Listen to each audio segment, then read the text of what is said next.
Hi மக்களே, வணக்கம். எல்லோரும் எப்படி இருக்கீங்க? நல்லா இருக்கீங்களா? நாம் ஒன்று நினைப்போம், கடவுள் ஒன்று நினைப்பார் அப்படின்னு நிறைய பேர் வாழ்க்கையில் சொல்லுவாங்க, அப்படி தானே?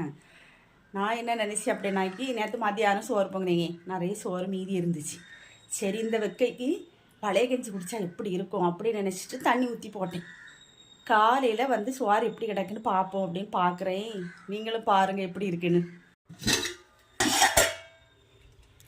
இங்கே இருங்க, சோறு காடி கணக்கு ஆகிவேச்சு.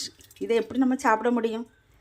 இவ்வளோ சோறு இருக்குது. நானும் மோரெல்லாம் இருக்குது பார்த்து எங்கள் பிரஜிவில் ஊற்றுக்காய் வீட்டில் இருந்து பச்சை மிளகா சின்ன வெங்காயம் எல்லாம் போட்டு தயிரும் ஊற்றி சாப்பிட்றலான்னு பார்த்தேங்க. அதுக்கு வாய்ப்பு இல்லை ராஜான மாதிரி ஆயிடுச்சு. காரணம் வெயில், வேறு ஒன்றும் இல்லை. நல்ல வெயில் அடிக்கு பார்த்தீங்களா, அதனால் இந்த சோறு அப்படியே ஆயிடுச்சு. ஆனால் ஒன்று பண்ணியிருக்கலாம், ஃப்ரிட்ஜுக்கு தூக்கி வச்சுருக்கலாம். அப்போனாக்கி இந்த அளவுக்கு ஆகாது. நம்ம வந்து கொஞ்சம் நேரத்துக்கு முந்தையே எடுத்து வெளியே வச்சு தண்ணி ஊற்றி சாப்பிட்ருக்கலாம். சாப்பாடு வீணாக இருக்காது வச்சு. சரி, ஒன்றும் பிரச்சனை இல்லை. தோசை மாவு இருக்குது, எடுத்து சுட்டுற வேண்டியதுதான். ஓகே, நீ காலையில் வந்து உருளைக்கிழங்கு கறியும் வச்சு தோசையும் சுட்டு திங்கலான்னு இருக்கேன். என்னென்ன சேஞ்சஸ் எல்லாம் ஆகும்னு தெரியாது. ஓகே, உங்கள் வீட்டில் என்ன டிஃபன், நீங்கள் காலையில் என்ன சாப்பிட்லான்னு ஐடியாவில் இருக்கீங்கன்னு கமெண்டில் சொல்லுங்கள். சரியா? இன்றைய பொழுது இனிய பொழுதாக அமைய வாழ்த்துக்கள்.